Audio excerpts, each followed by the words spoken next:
Tervetuloa tänne Rusetin videosarjaan, missä meillä tänään minun eli Jaana Tiirin, Rusetin järjestöasiantuntijan vieraana on meidän ihana itsepuolustuskouluttaja Malin Gustafsson. Tervetuloa. Kiitos.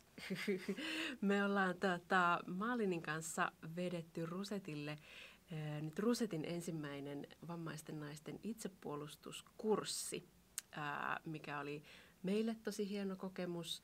Ollaan se yhdessä suunniteltu ja tässä videossa keskustellaan vähän siitä taustasta, millaisia asioita on taustalla, kun lähdettiin suunnittelemaan vammaisten naisten itsepuolustuskurssia, minkälaisia asioita liittyy ylipäätään vammaisten naisten itsepuolustukseen ja minkälaisia asioita jokaisen vammaisen tytön ja naisen olisi hyvä tietää puolustautumisesta ja itsensä suojelemisesta.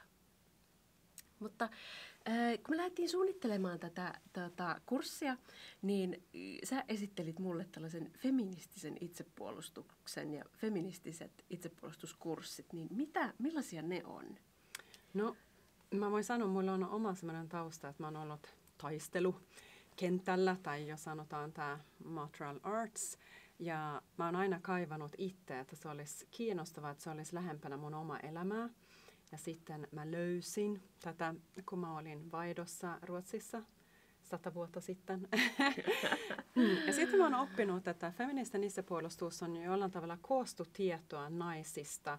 Ja se on lähtenyt liikkeelle USA:ssa 70-luvulla, kun naisliikke jollain tavalla kohti taisteluliike. Ja sitten ne mietti paljon enemmän tätä, minkälaista taistelu tai enemmän tämmöistä, minkälaista väkivalta naiset kohtaa ja minkälaisia puolustustekniikoita naisia tarvitaan. Ja se tarkoittaa sitten, että tämä on perustunut siihen, että naisten koettu väkivalta näyttää aika erilaista kuin miesten koettu väkivalta.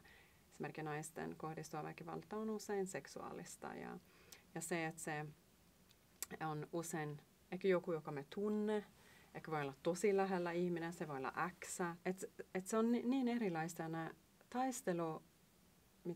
taistelun kentällä aikido ja judo ja kaikki nämä ne jollain tavalla perustuu siihen, että se on kaksi miestä, joka taistelee. Ja että se mies on usein tunnematon, tai se tekijä on tunnematon. Ja tämä ei oikeasti näytä näin naisten elämässä. Sitten ne keitin tätä ja sitten ne jaettiin, että olisi 3 alueita, mikä olisi tarve saada välineitä, miten puolustaa itsensä. Se ensimmäinen oli semmoinen henkinen puolustus, kun on henkistä väkivaltaa, joka on läsnä naisten elämä. Ja sitten toinen on verbaalinen, semmoinen arkipäivä myös, verbaalinen puolustus. Ja sitten jos joku näistä ei oikeasti auttaa, että sitten myös oli semmoinen tietoisuus myös, mitä mä voin myös fyysisesti puolustaa itsensä. Ja se on lähtenyt liikkeelle naisliikestä, mutta sitten jos mä ajattelen tänään, että kyllä me sitten ymmärretään, että se voi olla tosi tärkeä myös transihmisille ja muun sukupuolisia, tai että sillä tavalla, että mikä on nämä ihmiset, jotka kokee seksuaalista väkivallasta nykyään sen tiedon mukaisesti, mitä meillä on. So sitten kun harjoitellaan tai kun oppi tästä, että on tosi tärkeää, että nämä 3 eri aluetta on siellä läsnä, että me näen myös, että me ymmärretään, että väkivalta on laaja käsite, ja myös se, että me ymmärrän, että me tarvitaan välineitä näille kaikille 3 myös. Ja sitten ne tietysti tukee toisiaan. Se, että mä pystyn puolustamaan itsensä, voi olla myös, että mun henkinen puolustuskyky myös nostetaan, kun mä vaan mä oon se arvoinen ja mä saan puolustaa itseni. Tai myös, että se fyysinen voi myös tukea sitä henkinen tai verbaalinen myös, että ne jollain tavalla ei ole erillään. Joo. Tämä on hirveän kiinnostavaa kun itse rupesi tutustumaan tähän itsepuolustukseen ja sitä, että miten itsepuolustusta tai itsepuolustuskurssin voisi järjestää niin kuin, hyvin ja tarkoituksenmukaisesti nimenomaan meille vammaisille naisille, niin törmäsin just siihen, että aika paljonkin naisille järjestetään itsepuolustuskursseja, vaikka ihan niin kuin kaupallisestikin, mutta kyllä niissä sisällöissä, mitä tarkastelin, niin oli paljon just sitä sellaista fyysistä puolustautumista, ja mun mielestä jotenkin huomasi sen, että niissä se näkökulma väkivaltaan on se, että väkivaltaa tekee sinua kohtaan aina joku tuntematon, ja että se on aina fyysistä väkivaltaa, semmoista yllättävää, että se oli jotenkin se sellainen tavallinen tilanne, mitä vastaan sitten yritettiin puolustautua, mikä on sitten taas isossa ristiriidassa just sen kanssa, että kun me tiedetään naisiin kohdistuvasta väkivallasta ja vammaisiin naisiin kohdistuvasta väkivallasta, vaikka sen, että tekijä on useimmiten joku tuttu. Ja vaarallisen paikka on kotona. Nimenomaan. Ja se tarkoittaa, että siellä on pöytiä, siellä on vaikka mitään, siellä on vessat ja että se tila myös, että se, että juoksetaan pois on aina paras. No vähän vaikea, jos on mun omassa kodissa, mihin mä juoksen esimerkiksi ja miten mä pääsen. Ja jos se ovi ei ole päässyt sinne, kun siellä on se tekijä, joka seisoo siellä. Tai että se on myös semmoinen erilainen, jos ajattelee näitä muita. Ja mä itse olen myös käynyt tämmöisiä kursseja ja ne tuntui myös, että kun mulla kuitenkin on semmoinen taistelun laji tausta, ne tulee niin teknisiä, että saadaan melkein ahdistus sitä, että miten mä tulen muistamaan nämä kaikki asiat. Joo. Että se keskeytyminen on siellä, että jos sun täytyy tehdä näin, sun täytyy ajatella näin. Sitten sä oot vaan, että ja se tuntuu, että sun täytyy harjoitella aika paljon, tai sen mä tiedän myös taistelujen laista. Että sun täytyy harjoitella, että se istuu siellä sun kehossa. Ja sitten kun se konteksti, semmoinen ymmärrys, se tulee fokus niitä tekniikoita, kun feministinen itsepuolustus mä tunnen enemmän, että se fokus on, mikälaisia tilanteita voi olla ja miten me lähden liikkeelle, mikä olisi juuri mun voimavaraa ja mitä on mun mahdollisuus päästä. Ja se, että naiset itse jakaa näitä tietoja, että missä on ne tilat, missä ne pelkät se tapahtuu tai mikä on ne tilat, mitä se on tapahtunut.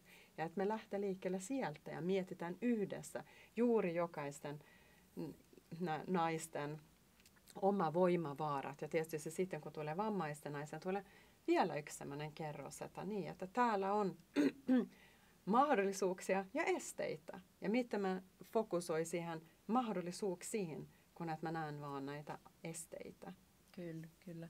Ja jotenkin sitten, kun ruvettiin pohtimaan ja suunnittelemaankin sitä kurssia nimenomaan siitä näkökulmasta, että mitä feministinen itsepuolustus voi tarjota nimenomaan vammaisille naisille, niin kyllä siinä oli tärkeä nimenomaan tämä näkökulma siitä, että meidän pitääkin keskittyä niihin väkivallan muotoihin, mitä me kohdataan ja oikeassa suhteessa.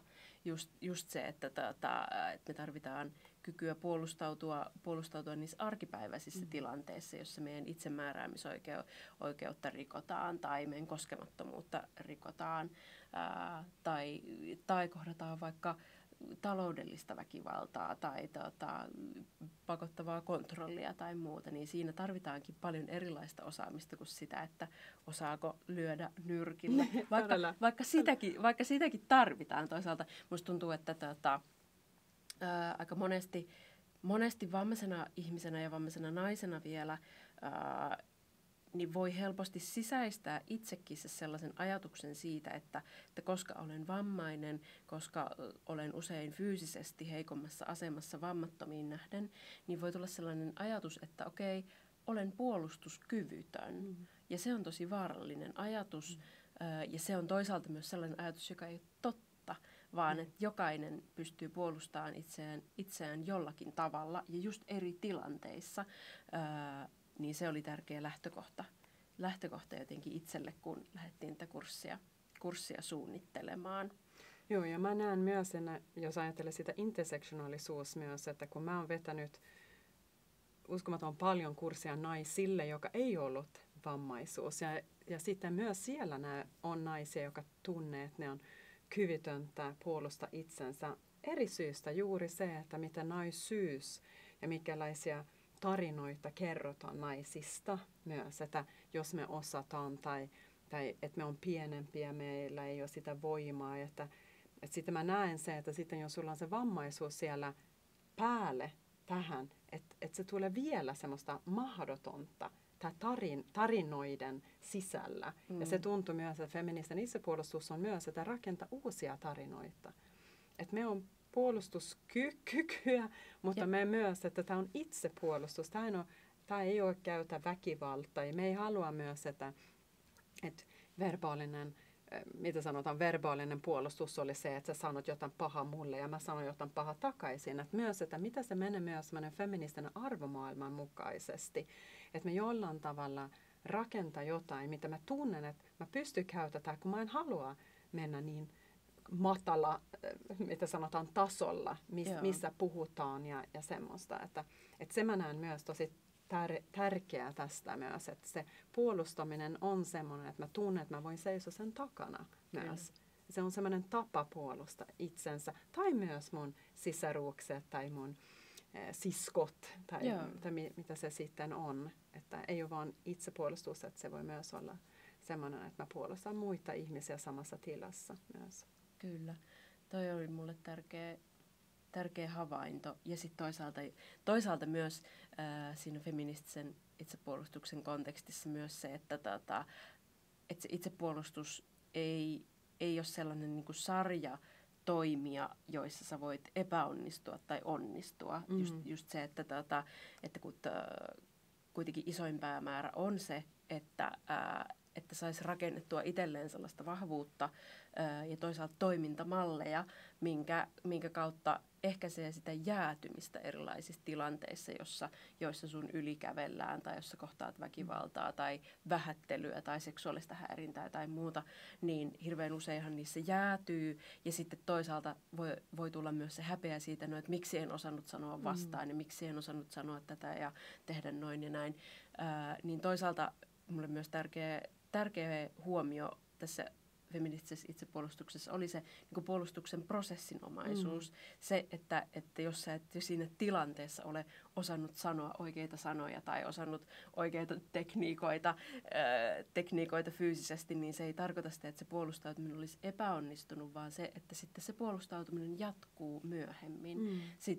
Sen kautta, että vaikka tekeekö jonkun ilmoituksen, valittaako kohtelusta, jota on kohdannut tai käykö keskustelua myöhemmin sen syrjivän tai väkivaltaa käyttäneen ihmisen kanssa tai että miten se puolustus jatkuu, miten voi pitää itsestäni huolta sen jälkeen, jos on ollut sellaisia kokemuksia, miten siirtää sitä häpeää itsestä sille tekijälle, niin kaikki tähän prosessiin liittyvä oli tosi tärkeää myös itselle huomata siinä feministisessä itsepuolustuksessa, mikä on jotenkin tosi määräävä asia siellä taustalla.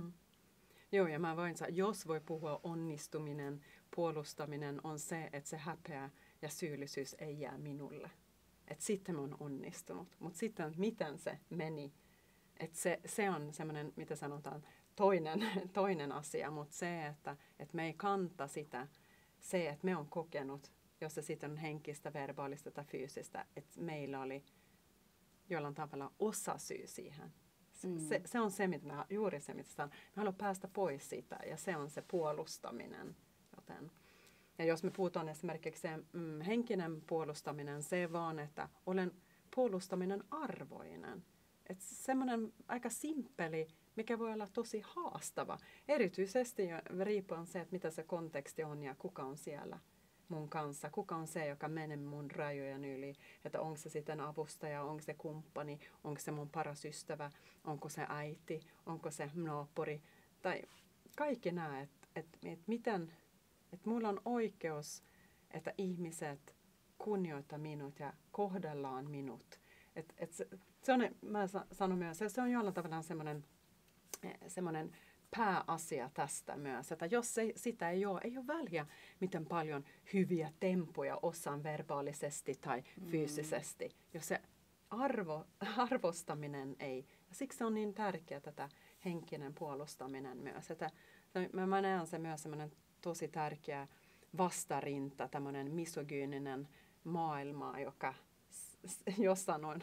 joskus on vielä enemmän semmoinen läsnä siellä meidän elämässä, että mitä me torjutaan itsemme siellä ja mitä me itse puolustaa itsemme ja myös, että me ymmärtää se, että jos mä puolustan itsemme, mä puolustan kaikki naiset saman aikaan tai kaikki nämä heikossa asemasta, jossa sitten on myös transihmisiä tai naisoletettuja tai ne, joka kohdaa näitä erilaisia väkivallan muodot. Joo, se on kyllä. Se on niin kuin lopulta kaiken takana ja toisaalta mistä kaikki lähtee, niin on se, että kokeeko olevansa puolustamisen arvoinen ja kokeeko itsensä puolustamisen arvoiseksi. Se on mahtava tausta ja yllättävän vaikeaa. Joo. Ja mä näen se myös, että paljon vähemmistöjä myös on sisältänyt tämä, että me ei ole. Ja mä ymmärrän, kun siellä meillä on rakenteellisia syrjintää, meillä on niin monella tasolla, joka kerrotaan, että me ei kuulu tähän maailmaan tai tämä ei sopi meille tai mä en sopi tähän muotoon. Että mä ymmärrän myös, miksi se on näin. Kyllä. Ja etenkin vammaisena ihmisenä ja vammaisena naisena on voinut vaikka myös tottua sellaiseen, että vaikka itsemääräämisoikeutta loukataan, niin siihen on hirveän helppo tottua valitettavasti. Niin on tärkeää myös herätellä sitä, että mitä itse asiassa vaikka itsemääräämisoikeus itselle tarkoittaa ja se, että on puolustamisen arvoinen. Se oma elämä ja omat valinnat. Ja se, mitä mä opin näitä vammaisia naisia, oli myös se, mikä oli tietysti mulle, joka ei ole vammainen, että ei vaan tottuminen, mutta ei koskaan on kohtanut, tai ei koskaan se itsemääräysoikeus ei ole ollut olemassa. Että miten jollain tavalla saada sitä, että kun kehon rajat on aina ylittänyt esimerkiksi se vammaisuuden, ei nyt takia jollain tavalla, mutta se, että on kävellyt jollain tavalla sinun parhaaksi. Tai se myös, että se on vaikea jollain tavalla, sun täytyy löytää, mitä se on. Että mun keho kuuluu minulle ja ei lääkärille tai mun läheisille, joka auttaa minut myös. Että se oli esimerkiksi tärkeä semmoinen oivallus minulle myös, että me ei voi sanoa, että silloin kun se oli ok, jos se ok-tilanne ei koskaan on ollut myös. Niinpä. Ja nämä on tosi tärkeitä pohdintoja liittyen siihen itsepuolustuskurssin nimenomaan henkiseen puolustautumiseen, jos mennään vähän näihin 3 eri näkökulmaan vielä, mitä siinä itsepuolustuskurssilla käsitellään, niin yksi niistä on henkinen puolustautuminen ja juurikin vammaisten naisten kohdalla huomattiin, että se on paljon just sitä pohtimista ja hakemista siitä, että miten voi sellaisessa tilanteessa, kun ja jos vaikka tarvii muiden apua, niin kuitenkin säilyttää sen oman itsemääräämisoikeuden ja oman ajatuksen siitä että mä voin kuitenkin puolustautua ja pitää omista rajoistani vaikka kiinni. Ja näitä teemoja käsiteltiin kurssilla vaikka erilaisilla ryhmäkeskusteluilla sitä kautta, että minkälaisia normeja vammaisiin naisiin kohdistuu ja miten me voidaan murtaa niitä yhdessä ja myös sitä kautta, että mitä normeja kohdistuu itseen ja millä tavalla niitä voisi murtaa ja löytää väyliä pystyä kokea itsensä puolustamisen arvoiseksi ja löytää sitä sellaista henkistä lujuutta pysyä sen niiden omien rajojen sisäpuolella. Joo, ja mä näen myös, että se tärkein työkalu on myös tässä, jos puhutaan henkisestä itsepuolustusta myös on keskustelussa, missä me tiedetään kaikki tätä turha ja tuska, joka on, mutta että me jollain tavalla mietin, että mitä on se tarina, mitä me haluamme kertoa itsemme ja toisille. Ja että keskustelujen kautta toisten samankaltaisten ihmisten kanssa, että me myös näkee, että tämä on tarinoita, normeja, joka rajoittaa itse meitä kaikki, ja että millä tavalla me voi rakentaa niitä tarinoita, jotka me haluan olla osana, ja että me itse voi päätellä se, että mä oon voimakas, mä oon arvoinen, mä oon kaunis, mulla on oikeus tulla kunnioitettu. Tai kaikki nämä asiat, mä näen, että keskustelujen kautta tai yksi niistä tärkeitä on, että meillä on semmoista vertaistuki, missä me uskalla puhutaan näistä asioista, joka voi olla myös vähän semmoista häpeä myös, että me tunnistaa, että no ei, mä tunnen, että mulla on niin paljon arvo. Tai juuri tämä. Ne on sellaisia asioita, mitä on jotenkin helppo toistella, mutta tosi vaikea sisäistää. Niin. Niin se on ihan ehdottomasti tärkeimpiä juttuja kyllä. Joo. No miten sitten toinen tärkeä osa-alue feministisessä itsepuolustuksessa on verbaalinen puolustautuminen. Mitä sun mielestä siihen sisältyy ja hyvä sisältyä? No mä ajattelen, että tämä on ehkä se arkipäivä, missä me eletään. Että ihmiset, jotka sanoo jotain tai ei ne nyt meinasi mitään tai kaikki tämmöisiä vihjeet ja ehkä ei aina niin suora, mutta myös sitä suoraan. Ja mitä me voi torjua itsemme, että onko se nyt vain minä, onko me nyt vähän hysteerinen. Mulla oli tämmöinen käsitys, että eikö hän sano näin tai eikö hän vihta. Ja jollain tavalla uskalla kyseenalaista sanoa, että hei, mitä sä meinaat, kun sä sanot näin. Ja et myös tämä, että ei se, että meidän täytyy löytää ne oikean tavat. Tietysti se on semmoinen ideaalinen, että mä aina pystyn vastata juuri näihin asioihin. Mutta jollain tavalla, että mä uskallan nostaa sitä mun ääni kuuluviksi ja sanoa, että nyt mä haluan saada selvää, mistä me oikeasti puhuu tästä. Onko mä nyt ymmärtänyt oikein, että tämä tapa, mitä me puhutaan, vammaisten naisten arvo ei olisi niin, tai niiden oikeuksia ei ole niin tärkeitä kuin muiden. Onko mä väärän ymmärtänyt tätä? Me jollain tavalla mennään siihen kipupisteen ja jollain tavalla, että se selittäminen ja se pitäisi olla jossain muualla. Tai että se puolustaminen voi myös olla uudestaan se siirtyä sitä vastuu sinne päin kertomaan, mikä tämä nyt oli.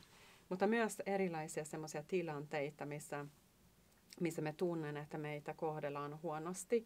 Että mitä on juuri mun tapa puolustaa itseni. Että jotkut voi olla semmoisia enemmän, aina tekee sitä vähän huumorin kautta, toiset enemmän semmoista faktaa. Sitten aina riippuen minkälainen konteksti, kuka siellä on myös, mikä mun suhte, jos on, minkälainen valtasuhte mulla on sitä toista. Ja se, että me yhdessä mietitään näistä, että me ymmärrän, että yksi tapa toimia ei toimi, kun elämä ei näytä noin. Yep. Ja sen keskustelun kautta, ja me käytetään aika paljon roolipeliä, että ihmiset voi tuoda niitä omia mitä sanotaan, tilanteita, missä ne on tuntunut, että täällä on ollut tosi vaikeaa. Mä en ole tiennyt, mitä täällä pitäisi tehdä tai toimia. Että mä näen sitä verbaalinen on se myös, että vaikka se on verbaalinen, mä myös näen sitä kehollisuutta, että me oikeasti on siellä, että nyt jos me istutaan täällä, mulla oli tilanne ja sano sinä, mitä tapaat. Sinä sanoo se ääne, mitä sanoo ja mitä se vastaus oli. Ja sitten me eikö kysy sitä, te joka on siellä, mitä te olisitte tehnyt tästä tilanteessa. Ja ei vaan sitä, että löydetään se oikean tapa, mutta jollain tavalla me käsittelen, että aina löytyy joku tapa ulos. Kyllä. Ja että monta erilaisia näkökulmia ja taustoja ja kokemuksia. Me voimme löytää ihan uskomaton tai hyviä tapoja toimia. Tilanteita, joka vaan toistetaan siellä meidän elämässä. Ja mä koko ajan tunnen, että me ei koskaan pääse jotain hyvää. Ja sitten kun me yhdessä verbalisoi näitä, me eikö näytä niitä yhdessä, me mietitään niitä ja useimmiten me huomaamme myös ylipäätänsä, että on sama tarinat, joka aina toistetaan. Ja sitten yhdessä löydetään erilaisia ratkaisuja siihen.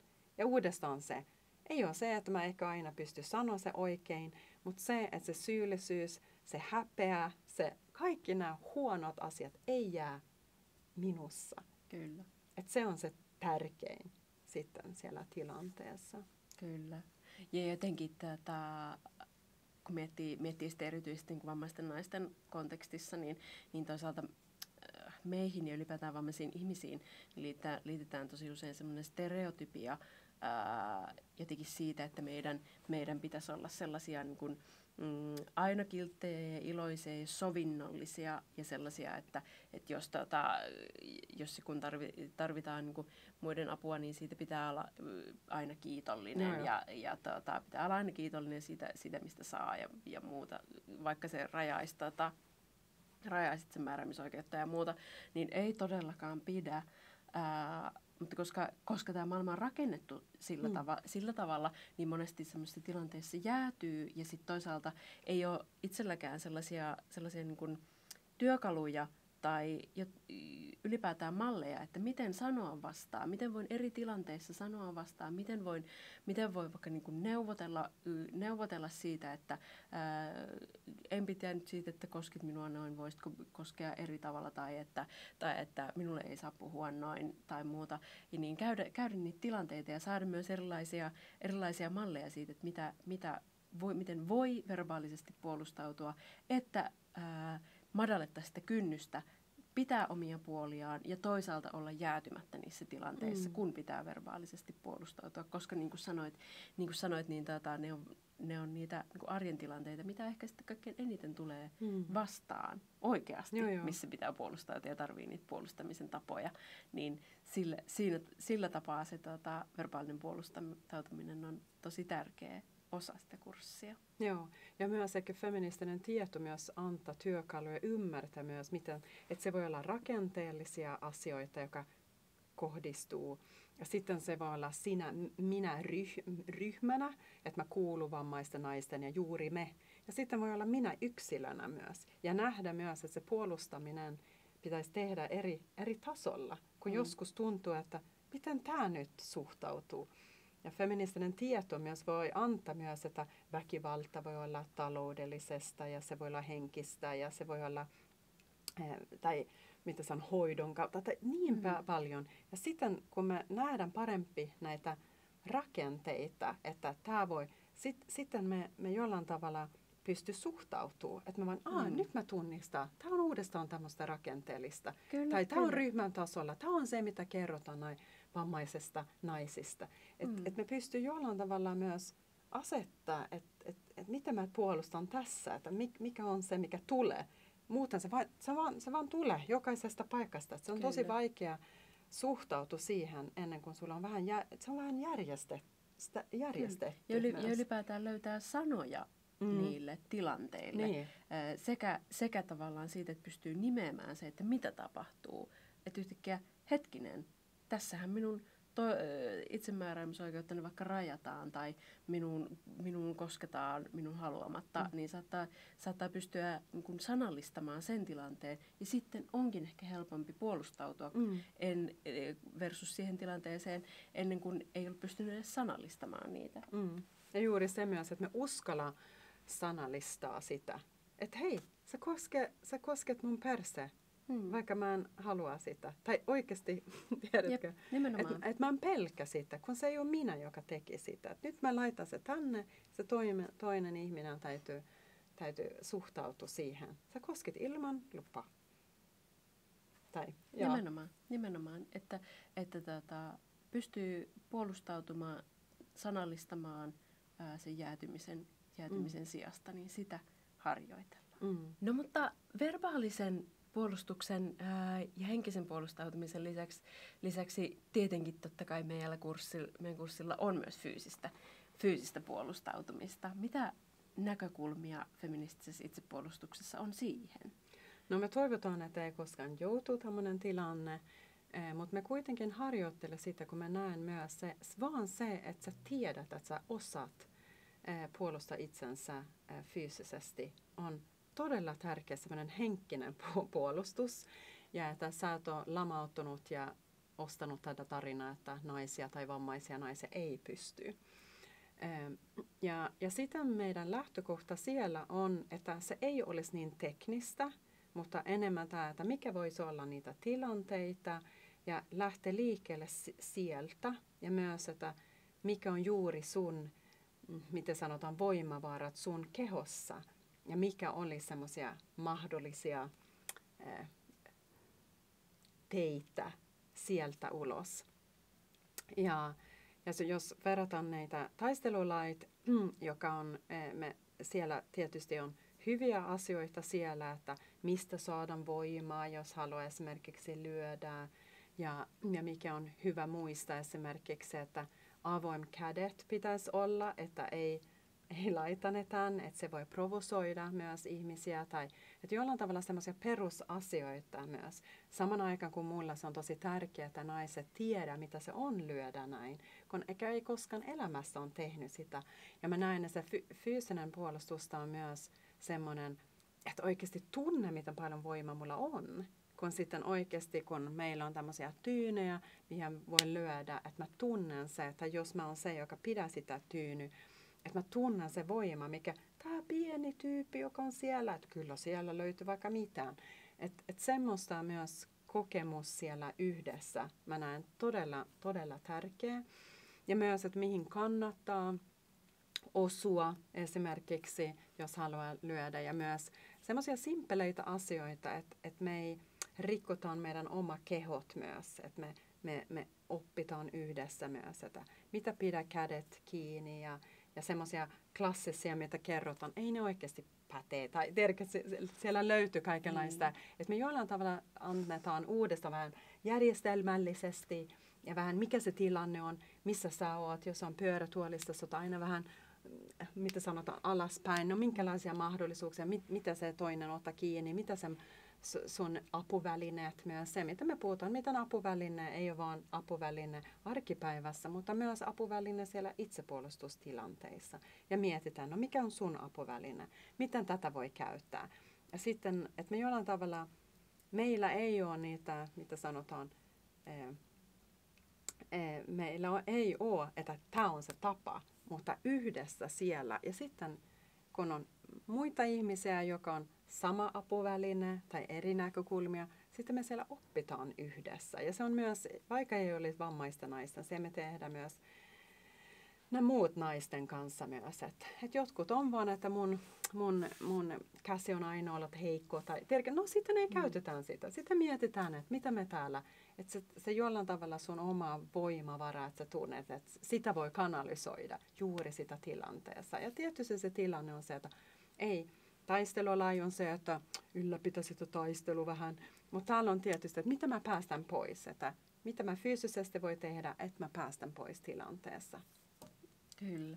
Ja se on tosi valaisevaa päästä treenaamaan ja harjoittelemaan. Kun just niin kuin alussa sanoin, niin helposti sitä vammaisena naisena luisuu sellaiseen ajatukseen, että no, en pysty fyysisesti puolustautumaan mitenkään. Mutta sekään ei ole totta, vaan että jokainen pystyy puolustautumaan myös fyysisesti jollakin tavalla ja omalla tavallaan. Ja just tärkeää on just se näkökulma siitä, että ajatteleeko, että pystyykö. Ja se, että sit kun pääsee siitä lukosta, missä ajattelee, että en pysty tekemään mitään, jäädyn vain, niin pääsee jo eteenpäin siihen miettimään, että okei, mitä mulla on, miten pystynkö lyömään, pystynkö potkaisemaan, pystynkö käyttämään apuvälinettä aseena. Se näkökulma on tosi tärkeä. Ja toisaalta sitten se, mitä ollaan käsitelty just siinä, että helposti tulee sellaisia ajatuksia, että no sit mitäs jos ihminen tulee ottamaan takapäinkin, sitten en pysty tekemään mitään. Niin sitten pystytään kurssilla demoamaan semmoisia tilanteita, että no, jos tapahtuu tällä tavalla, niin mitäs sitten? Niin mulle itselleni on ollut jotenkin tosi valaisevaa se, että sitten kun ihminen käyttää fyysistä väkivaltaa, niin just se, mitä olet sanonut, että ei hän pysty kuitenkaan ennustamaan sitä, miten se tilanne tulee menemään, vaikka hän käyttäisi sitä väkivaltaa. Että just sitten se, että jos hän ottaa kiinni susta takapäin, niin hän ei pysty käyttämään kumpaakin kättään, koska ne on kiinni sinussa. Ja mitä se voi tehdä sulle siinä tilanteessa, mitä sulle jää vapaaksi, mitä sä voit käyttää. Just se, että meitä käveleviä niin kun voi jännittää vaikka apuväline, jos vaikka sähkärillä lähdetään ajamaan kohti, niin se voi olla tosi kuumottavaa ajatella että jään alle ja muuta. Et ne on myös semmoisia ajattelutavan muutoksia ja varsinkin sitä, että pääsee kokeilemaan tiettyjä asioita, niin löytää itse myös varmuutta siitä ja ajatuksia siitä, että okei, no ainakin mä voin tehdä näin tai hyödyntää tätä. Ja nimenomaan löytää se, missä mulla itselläni on sitä voimaa ja miten mä voin käyttää sitä. Joo, juuri näin. Ja se myös, että näitä tilanteita, jos mä tunnen, että nyt mä en osaa tehdä mitään, että päästä pois. Mikä täällä on mahdollisuus? Ja se myös usein on se, että jos joku pidä mut kiinni, se ajatus on, tai mä aina yritän nostaa sitä esille, no mitä hän haluaa sitten, jos hän pidä sut kiinni näin? Mitä on hänen tavoite? Onko se, että hän haluaa harrastaa seksiä sun kanssa? Haluatko hän sun rahat? Tai meidän täytyy nyt miettiä. Ja mikä on se, mitä tilanteita naisia usein on? No usein se on seksuaalista. No se tarkoittaa, että jos hän pidä kiinni näin, mitä hän haluaa? Mitä olisi seuraava askel? Se tarkoittaa, että hän täytyy jollain tavalla muuttaa jotain tässä, että hän pääsee siihen, mihin haluaa päästä. No jokainen muutos on mahdollisuus, avaus, uuden mahdollisuus puolustaa itsensä. Ja me luulemme myös näitä keskusteluja, myös kun me tehdään sitä fyysisesti yhdessä, myös päästään pois myös tämmöistä freeze, että mä en voi tehdä mitään. Tai että se jollain tavalla, ei se, että se koskaan tulee hävittämään kokonaan, mutta se, että se auttaa se, että mä alkaa katsoa mahdollisuudet ja vaan, ootas nyt. Kun se, että mä vaan, että panikoi näistä. Että se jo sen käsittely päästään pois sitä panikoiminen. Ja tietysti löytyy tämmöisiä tarinoita, kun on ollut joku Amerikassa joku tyyppi on tullut sisään asenne ja sitten joku vammaisten naisen on istunut pyörätuolilla ja vaan ollut niin semmoista, laita pois tätä ase, vai kestätään. Ja se vaan, että joskus se on vaan sitä asenne, mitä vaan vetää sitä täydellisesti, kun hän vain ärsytti sitä, että siellä vaan joku tulee hänen luo.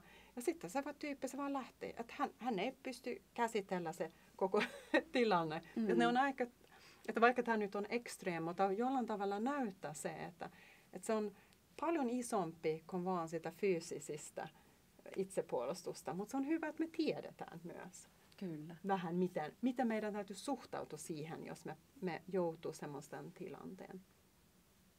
Kyllä.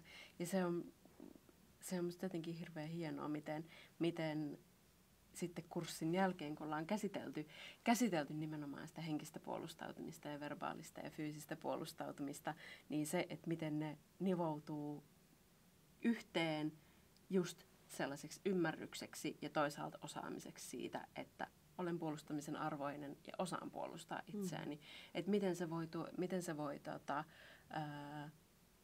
muuttaa sitä tunnetta siitä puolustuskyvyttömyydestä ja toisaalta tuoda sitä niin kuin mahdollisuuksia ja tukea siihen toimintaan siitä, että nyt minä olen niin kuin vammaisten naisten kesken päässyt tutkailemaan tätä asiaa, saanut osaamista, saanut varmistusta muilta naisilta, niin pystyn toteuttamaan tätä myös omassa elämässä ja saa sitä kautta sellaista turvallisuuden tunnetta, niin se oli kyllä ehdottomasti parhaita asioita, mitä tässä kurssissa mun mielestä oli. Ja vaikka ei ole päässyt kurssiin, mä näen vaan, että me uskalla keskustella näistä asioista meidän lähi-ihmisten kanssa ja myös alkaa kyseenalaista asioita, joka tapahtuu siellä tai fyysisesti. Vaan se on jo tärkeää, että myös mä luulen tämän meidän keskustelun perusteella, mä luulen, että on saanut jotain, mitä ehkä voi nyt mennä ja vähän yritä kokeilla kohdata näitä tilanteita, mikä ehkä ennen ei ole ajateltu, että no onko se ok, että no miksi ei, nyt kokeillaan tästä. Että puolustaa itsensä eri tasolla. Että se mä toivon myös, että meidän keskustelut täällä vähän on antanut semmoinen, jotain semmoista eväitä. Kyllä. Ja toivotaan, että tästä sai eväitä näihin eri puolustautumisen muotoihin, just siihen henkiseen puolustautumiseen, verbaaliseen puolustautumiseen ja fyysiseen puolustautumiseen, koska ne luo pohjan sille itsensä puolustamiselle ja sille tunteille siitä, että meistä jokainen on puolustamisen arvoinen. Mutta kiitos tästä keskustelusta, Malin. Ja jatketaan työtä. Ihanaa, että ollaan voitu kehittää tätä itsepuolustuskurssia.